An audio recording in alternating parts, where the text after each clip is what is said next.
మా latest videos కోసం మా ఈ తెలుగు న్యూస్ ఛానల్ సబ్స్క్రైబ్ చేసి గంట సింబల్ యాక్టివేట్ చేసుకోండి. రేపు మంగళవారం గుమ్మంపై ఇది చల్లితే 1 గంటలో మీ జాతకం మారి కుబేరులవుతారు. రేపు మంగళవారం ఉదయాన్నే గుమ్మంపై వీటిని చల్లటం వల్ల మీ ఇంటికి లక్ష్మీదేవి ఆకర్షితురాలవుతుంది. మీ ఇంటిలో లక్ష్మీదేవి అడుగు పెడుతుంది. ఇంటిలో డబ్బు అస్సలు ఉండటం లేదని బాధపడేవారు, నెల చివరికి వచ్చేసరికి చేతిలో డబ్బులు ఉండటం లేదని బాధపడేవారు, డబ్బును పొదుపు చేయడానికి వీలవ్వటం లేదని చింతించేవారు రేపు మంగళవారం గుమ్మంపై వీటిని చల్లండి. అలాగే ఇంటిలో తరచుగా గొడవలు జరుగుతూ ఉన్నాయని బాధపడేవారు, పిల్లలు మాట వినటం లేదని చింతించేవారు కూడా రేపు మంగళవారం గుమ్మంపై వీటిని చల్లండి. వీటిని చల్లటం వల్ల ఇంటిలో ఉండే నెగిటివ్ ఎనర్జీ అంతా కూడా పోతుంది. మనం ఉదయం లేచిన దగ్గర నుండి సాయంత్రం మళ్ళీ ఇంటికి వచ్చే వరకు ఎన్నో ప్రదేశాలకు తిరుగుతూ ఉంటాము. అలా మనం బయట తిరిగేటప్పుడు దిష్టి తీసిన నిమ్మకాయలు లేదా ఇతర ఏవైనా చెడు వస్తువులు తొక్కడం వంటివి చేస్తాం. తెలిసి తెలియక వాటిని తొక్కడం వల్ల మనలో దుష్టశక్తులు ఆవహిస్తాయి. మనం కాళ్ళు కడుక్కుని ఇంటిలోనికి వెళ్ళకపోవటం వల్ల ఆ దుష్టశక్తులు మన ఇంటి వారిపై తీవ్ర ప్రభావాన్ని చూపిస్తాయి. దీని కారణంగా ఇంటిలో డబ్బు నిలవదు, ఇంటిలో మనశ్శాంతి కరువవుతుంది. కుటుంబంలో ఎవరికో ఒకరికి ఆరోగ్య సమస్యలు వస్తూ ఉంటాయి. ఒకవేళ మీకు కూడా ఇంటిలో మనశ్శాంతి కరువయ్యిందని బాధపడుతూ ఉన్నట్లయితే, చేతిలో డబ్బులు అస్సలు ఉండటం లేదని చింతిస్తూ ఉన్నట్లయితే రేపు మంగళవారం గుమ్మంపై వీటిని చల్లండి. ఈ వీటిని చల్లిన గంటలోనే మీ ఇంటిపై ఉన్న నెగటివ్ ఎనర్జీ అంతా కూడా పోతుంది. పాజిటివ్ ఎనర్జీ మీ ఇంట్లోకి ప్రవేశిస్తుంది. మనం గుమ్మం దగ్గర చేసే పనుల వలనే మన ఇంటిలోనికి వచ్చే పాజిటివ్ లేదా నెగటివ్ ఎనర్జీ ఆధారపడి ఉంటుంది. అందుకే గడపను చాలా పవిత్రంగా చూసుకోవాలని శాస్త్రం చెబుతోంది. ఒక కుటుంబం క్షేమంగా ఉండడానికి చేయవలసిన పూజల్లో ముఖ్యమైనవి 2. అందులో ఒకటి ఇలవేల్పును కొలుచుకోవటం, రెండవది ఇంటి గడపకు పూజ చేయటం. ఇంటి గడపను సింహద్వారమని, లక్ష్మీద్వారమని, ద్వారలక్ష్మి అని కూడా అంటారు. ఈ గడపకు పసుపు, కుంకుమ, పువ్వులు పెట్టడం వరకు చాలామందికి తెలిసినదే. ఎందుకు చెయ్యాలో తెలియకపోయినా పెద్దవారి నుండి సాంప్రదాయంగా ఆచరిస్తున్నారని చాలామంది గడపలకు తోరణం కట్టి దేవతలకు ఆహ్వానం పంపుతారు. గుమ్మానికి తోరణం కట్టడం అంటే సుఖ సంతోషాలకు దేవతలను ఇంట్లోకి గౌరవంగా ఆహ్వానం పలకటమని, ఎటువంటి అమంగళాలు ఈ గడప దాటి ఇంట్లోకి రాకూడదు అని గడపకు పూజ చేయాలని మన పండితులు చెప్తూ ఉన్నారు. ఇక మీ ఇంటిలో ఉన్న ఆ లక్ష్మి బయటకు వెళ్ళిపోయి లక్ష్మీదేవి ఇంటిలోనికి రావాలంటే రేపు మంగళవారం గుర్తుపెట్టుకొని మరి మీ ఇంటి ప్రధాన గుమ్మంపై ఇది చల్లండి. 1 గంటలో అదృష్టం మీ తలుపు తడుతుంది. మరి రేపు మంగళవారం గుమ్మంపై ఏం చల్లాలో తెలుసుకునే ముందు మా వీడియో నచ్చితే లైక్ చేసి షేర్ చేయండి. అలాగే మా ఛానల్ని కూడా సబ్స్క్రైబ్ చేసుకొని మాకు సపోర్ట్ చేయండి. ఇక వీడియోలోకి వస్తే రేపు మంగళవారం ఉదయాన్నే ఈ పరిహారం చేయాలి. అది కూడా రహస్యంగా చేయాలి. రేపు మంగళవారం ఉదయాన్నే నిద్రలేచి పనులను పూర్తి చేసుకుని స్నానం చేసి పూజకు కావలసినవి సిద్ధం చేసుకోండి. లక్ష్మీదేవి పటానికి చక్కగా అలంకరణ చేసుకోండి. ఇక ఇప్పుడు ఒక రాగి చెంబులో నీటిని తీసుకుని లక్ష్మీదేవి పటం ముందు ఉంచాలి. అందులో గంధము, పసుపు, కుంకుమలు వేయండి. వీటితో పాటు అత్తరు లేదా రోజ్ వాటర్ పోయండి. 2 చుక్కలైతే సరిపోతుంది. ఇక ఇప్పుడు అందులో 7 మిరియాలను వేయండి. డైరెక్ట్గా వేసినా పర్వాలేదు, పొడిలాగా చేసి వేసినా పర్వాలేదు. మిరియాలకు చెరును లాగేసుకునే శక్తి ఉంది. ఖచ్చితంగా 7 మిరియాలను రాగి చెంబులో వేయాలి. ఇక ఇప్పుడు దీపారాధన చేసి ధూపం చూపించి హారతివ్వాలి. లక్ష్మీదేవికి మరియు ఆ రాగి చెంబుకు కూడా ధూపము, హారతి ఇవ్వాలి. ఇలా హారతి ఇచ్చిన తర్వాత కొన్ని అక్షింతలు తీసుకొని లక్ష్మీదేవి పటంపై రాగి చెంబుపై చల్లి మీ సంకల్పం చెప్పుకోండి. ఈ పరిహారం ఎందుకోసం చేస్తూ ఉన్నారో చెప్పుకోండి. అలా చెప్పుకున్న తర్వాత ఆ రాగి చెంబులో ఒక పువ్వును వేయండి. ఏ పువ్వు వేసినా పర్వాలేదు. ఒక పువ్వును వేసి మీ ఇంట్లో ఎన్ని గదులుంటే అన్ని గదుల్లో ఆ రాగి చెంబును పట్టుకొని తిరగండి. ఆఖరికి స్టోర్ రూమ్లో కూడా తిరగాలి. అన్ని గదుల్లో తిరుగుతూ ఆ నీటిని ఆ రూమ్లో ఉండే వస్తువులపై చల్లాలి. చల్లేటప్పుడు మా ఇంటిలో ఉండే నెగిటివ్ ఎనర్జీ అంతా పోవాలి అని చల్లండి. అన్ని రూమ్స్లో వస్తువులపై, గోడలపై, కిటికీలపై ఈ నీటిని చల్లాలి. ఇక లాస్ట్లో మీ ఇంటి ప్రధాన ద్వారంపై ఆ నీటిని చల్లాలి. ఇలా ఇల్లంతా ఈ నీటిని చల్లడం వల్ల మీ ఇంటిలో మూల మూలల్లో దాగి ఉన్న నెగిటివ్ ఎనర్జీ అంతా కూడా బయటకు వెళ్ళిపోతుంది. అత్తరు లేదా రోజ్ వాటర్ కొంచెం ఎక్కువగానే ఆ నీటిలో వెయ్యండి.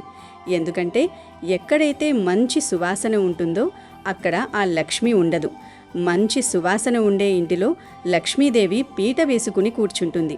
కాబట్టి ఆ నీటిలో కొంచెం ఎక్కువగాని అత్తరు లేదా రోజ్ వాటర్ను కలపండి. ఇక మిరియాల గురించి చెప్పనవసరం లేదు. మిరియాలు ఆరోగ్యానికి ఎంతో మేలు చేస్తాయో చెడు లాగేసుకోవడానికి కూడా అంతే మేలు చేస్తాయి. ఈ పరిహారంలో అత్తరు మరియు మిరియాలు ఖచ్చితంగా ఉపయోగించాలి. ఈ రెండూ మీ ఇంటిలో ఉన్న నెగిటివ్ ఎనర్జీని ఈజీగా తరిమివేస్తాయి. ఈ నీటిని ఇంటిలో మరియు గుమ్మంపై చల్లినప్పుడు ఎవ్వరితో మాట్లాడకూడదు. మౌనంగా చెయ్యాలి.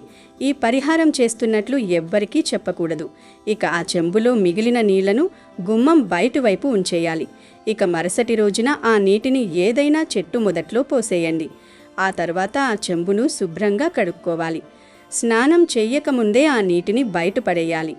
పరిహారం చేసే ముందు, చేసిన తరువాత అంటే పూర్తయిపోయిన తర్వాత ఇంట్లో ఖచ్చితంగా దీపారాధన చెయ్యాలి. అప్పుడే మీకు పరిహారం చేసిన ఫలితం పూర్తిగా దక్కుతుంది. ఈ నీటిని చల్లటం వల్ల ఇంట్లో గొడవలు తగ్గుతాయి. ఇంట్లో డబ్బు కూడా బాగా నిలువ ఉంటుంది.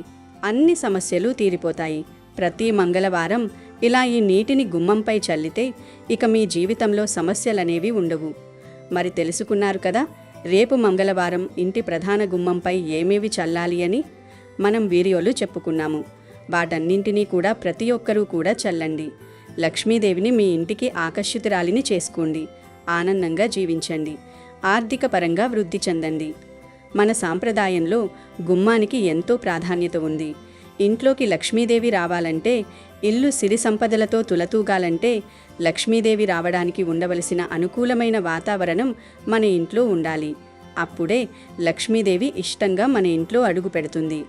మన ఇంట్లోకి ధనము, మనశ్శాంతి అన్నీ రావాలంటే ఇంటి ప్రధాన గుమ్మం లక్ష్మీదేవికి నచ్చినట్టుగా ఉండాలని ఇంటి ప్రధాన ద్వారం ముందు కొన్ని శుభకరమైనటువంటి ఏర్పాట్లు చేసుకుంటే లక్ష్మీదేవి ఇష్టంగా వస్తుందని చెప్తూ ఉంటారు. ఉదయాన్నే ఇంటి ప్రధాన గుమ్మం ముందు శుభ్రంగా ఉంచుకుని నీటిని చల్లి ముగ్గు వేసి పసుపు కుంకుమలు రంగులతో అలంకరిస్తే లక్ష్మీదేవి ప్రసన్నమవుతుందని, అప్పుడు లక్ష్మీదేవి ఇష్టంగా ఇంట్లోకి వస్తుంది అంటుంటారు. గడపలకు పసుపు కుంకుమలతో పూజించిన ఇళ్లల్లో కూడా లక్ష్మీదేవి తాండవిస్తుంది అంటున్నారు.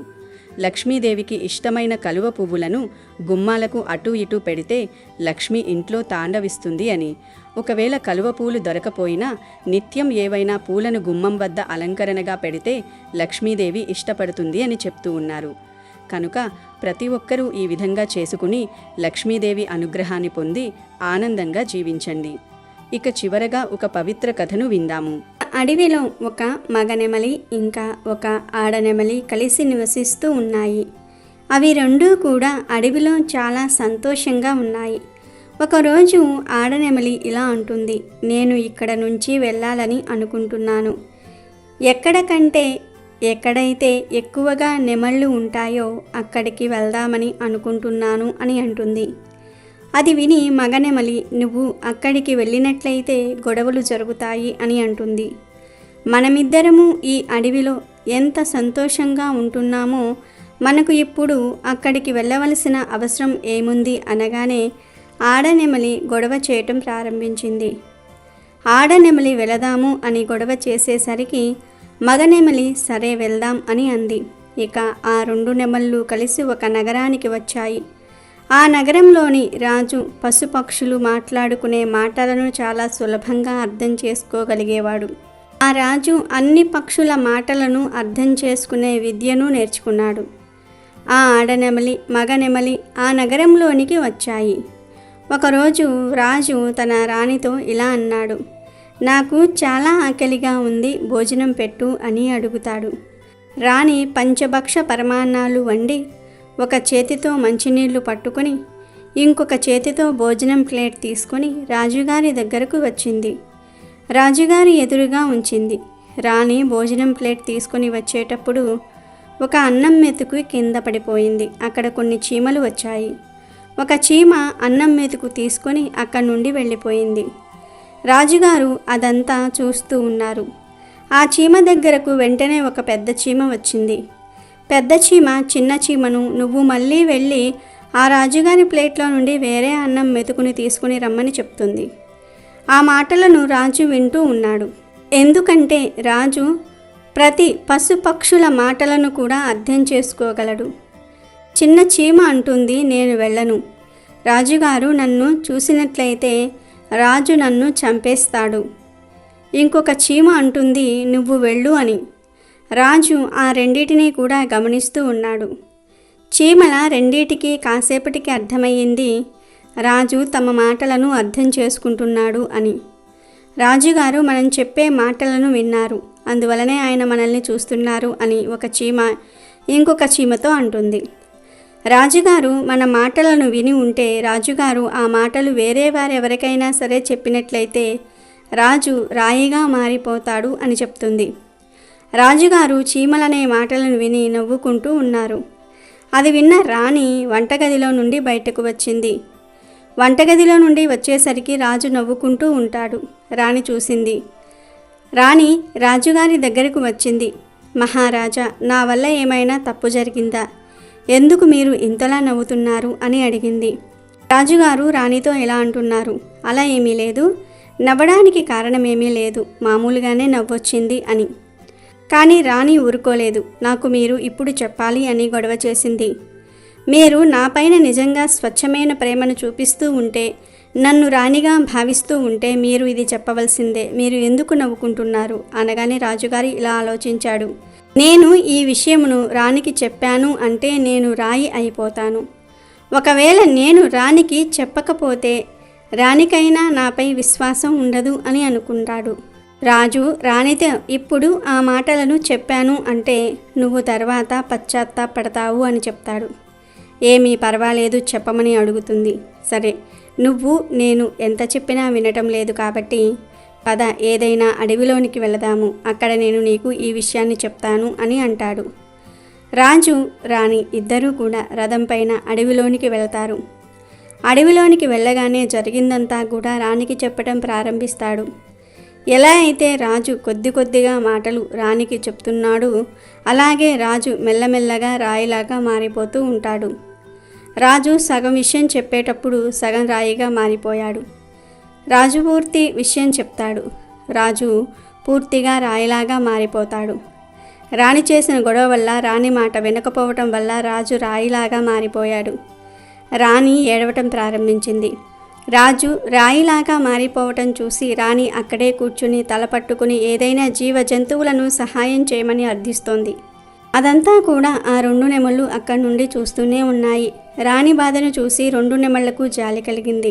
ఆడ నెమలి ఇలా అంటుంది, రాణి చాలా దుఃఖంలో ఉంది, మనము తనకు సహాయం చేద్దాం అనుకుని ఆ రెండు నెమళ్ళు రాణితో ఇలా అంటాయి, మీరైతే ధైర్యంగా ఉండండి, మిమ్మల్ని మీరు కొంచెం ధైర్యంగా ఉంచుకోండి, మీ వెనకాల పూర్తి రాజ్యం ఉంది, రాజ్యం యొక్క బాధ్యత మీ పైన ఉంది. రాజు రాయిలాగా మారిపోయారు. ఇప్పుడు రాజ్యభారాన్ని మీరే మొయ్యాలి. ఆ మాటలు విన్న రాణి, నన్ను నేను ఎలా సమర్థించుకోగలను? నా వల్లే నా భర్త రాయిలాగా మారిపోయాడు, నేనేం చెయ్యాలి ఇప్పుడు? రాణి చెప్పిన మాటలు విని నెమలి ఇలా అంటుంది, రాజు రాయిలాగా ఎలా మారిపోయాడు? రాజు మనిషే కదా, మంచివాడు కూడా, కానీ ఎందుకు రాయిలాగా మారిపోయాడు? రాణి చెప్పటం మొదలుపెట్టింది. ఆ చీమలు మాట్లాడుకుంటున్న మాటలను ఆ రాణి నెమలితో చెప్పటం ప్రారంభించింది. రాణి కూడా రాయిలాగా మారిపోయింది. ఇద్దరూ కూడా రాయిలాగా మారిపోవటంతో నెమలులు రెండూ కూడా కంగారు పడ్డాయి.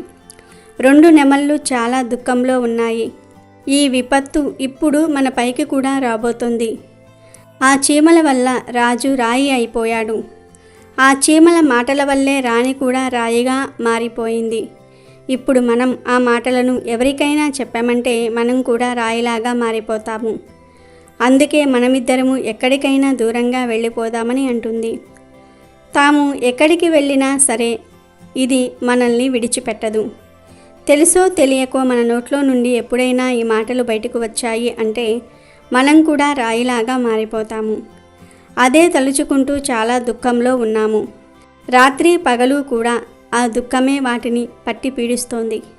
అదే ఆలోచిస్తూ అవి తినటం లేదు, నిద్రపోవటం లేదు. తెలిసి తెలియక ఏమైనా మాట్లాడితే భార్యాభర్తలిద్దరూ కూడా రాయి అయిపోతామని అదే ఆలోచిస్తూ ఉండిపోయాయి. అప్పుడు ఆ నెమళ్ళు చీమలు అన్నిటినీ చంపివేస్తే మనకు సమస్య ఉండదు కదా అని 2 నెమళ్ళు ఆలోచించుకొని మొత్తం చీమలన్నిటినీ కూడా తినేయటం ప్రారంభించాయి. ఆ నెమళ్లకు భయపడి మొత్తం చీమలన్నీ కూడా భూమిపైన తిరగటం మానేశాయి. భూమి లోపలకు వెళ్ళి దాక్కున్నాయి. ఈ 2 నెమళ్ళు కూడా ఎక్కడ చీమ కనిపించినా వెంటనే చంపుతున్నాయి, తినేస్తూ ఉన్నాయి. చాలా సమయం గడిచిన తర్వాత చీమలకు ఆకలి వేయటం ప్రారంభమైంది. భోజనమైతే భూమిలో లభించటం లేదు, భోజనమైతే బయటే లభిస్తుంది కదా. భోజనం కోసం చీమలు బయటకు వస్తే నెమలు వాటిని తినేస్తూ ఉన్నాయి. అప్పుడు చీమలు శ్రీ మహావిష్ణువును ప్రార్థించటం ప్రారంభించాయి. ఆ భక్తిలో అవి లీనమైపోయాయి. ఆ భక్తిలో లీనమైపోయిన చీమలు ఎక్కడ ఉన్నారో కూడా వారు మర్చిపోయి ఘోర తపస్సు చేశాయి. చివరికి శ్రీహరి వాటికి దర్శనమిచ్చాడు. విష్ణుమూర్తి చీమలతో ఇలా అంటాడు, మీకేం కావాలో అడగండి. అప్పుడు చీమలు 2 కూడా చాలా రోజుల నుండి ఆకలితో దాహంతో ఉన్నాము, మా పొట్టలో ఒక ముడి వేయండి, ఆకలి వేయకుండా. మాకు ఆకలి వేయకపోతే మేము బయటికెందుకు వెళ్తాము? అప్పుడు మమ్మల్ని ఆ నెమలి తినలేదు, అందువలనే మేము ఈ కోరిక కోరుకుంటున్నాము, మా పొట్టలో ముడి వేసేయండి అని చీమలు చెప్పగానే విష్ణుమూర్తి తదాస్తు అన్నాడు.